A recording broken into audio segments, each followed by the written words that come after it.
तू धड़कन में दिल के पहले एपिसोड में आइए जानते हैं कि क्या होगा। एपिसोड की शुरुआत दिल द्वारा स्कूल में एक गाना गुनगुनाने से होती है।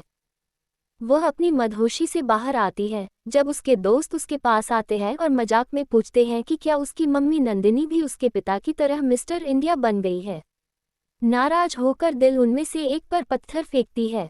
दिल स्कूल के फ़ोन से नंदिनी को कॉल करती है और पूछती है कि वह कब आएगी, क्योंकि सभी के माता पिता पहले ही आ चुके हैं। नंदिनी उसे कहती है कि कुछ काम खत्म करने के बाद आएगी।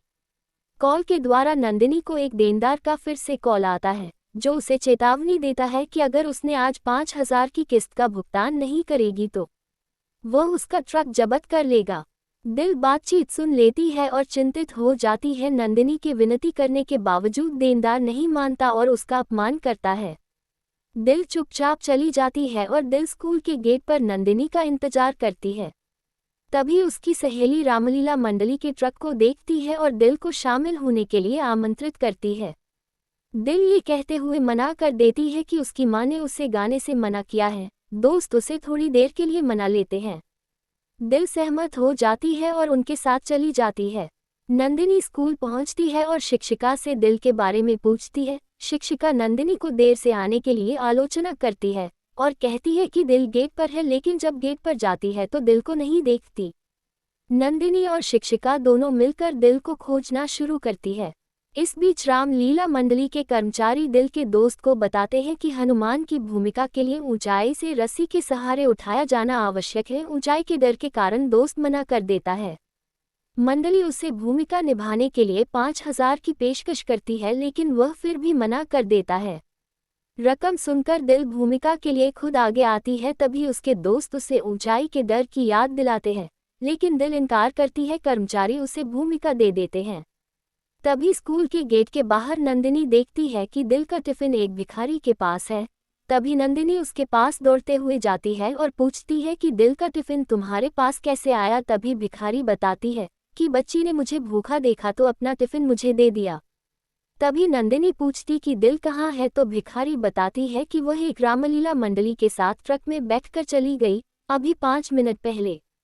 इधर मंडली के कर्मचारी उसे सीताराम की एक तस्वीर अपने सीने पर रखने और प्रदर्शन करने के दौरान दिखाने के लिए कहते हैं। इसके बजाय दिल अपनी मां की एक तस्वीर बनती है और उसे अपने दिल में रखती है। अपने डर के बावजूद दिल खुद को प्रेरित करती है और हवा में लहराती है। वह प्रदर्शन के दौरान गाती है। देख रही नंदिनी को दुख होता है। वह सोचती है कि दिल उसे प्यार नहीं करती। नाटक के दौरान हनुमान को अपना दिल दिखाने के लिए कहा जाता है। दिल ने अपना दिल खोला, जिसमें उसकी मां की तस्वीर दिखाई दी। मंडली के कर्मचारी उससे सवाल करते हैं, लेकिन दिल जवाब देती है, मुझे अपनी मां में सीताराम दिखाई देते हैं। भीड़ प्रभावित होती है और उसकी सराहना करती है। नंदिनी दिल के पास जाती है। रंग के धुएं के कारण दिल को सांस लेने में तकलीफ होती है और वह बेहोश हो जाती है।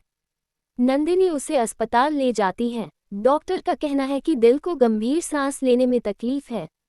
दिल नंदिनी से विनती करती है कि वह उसे डांटे नहीं, लेकिन नंदिनी उसके मुंह को गाने के लिए दोषी ठहराती है और उसे आश्वासन देती है कि वह सब कुछ संभाल लेगी। फिर वह पूछती है कि दिल को गाना इतना पसंद क्यों है। दिल कहती है कि यह राघव कुमार की वजह से है। उसका नाम सुनकर नंदिनी परेशान हो जाती है।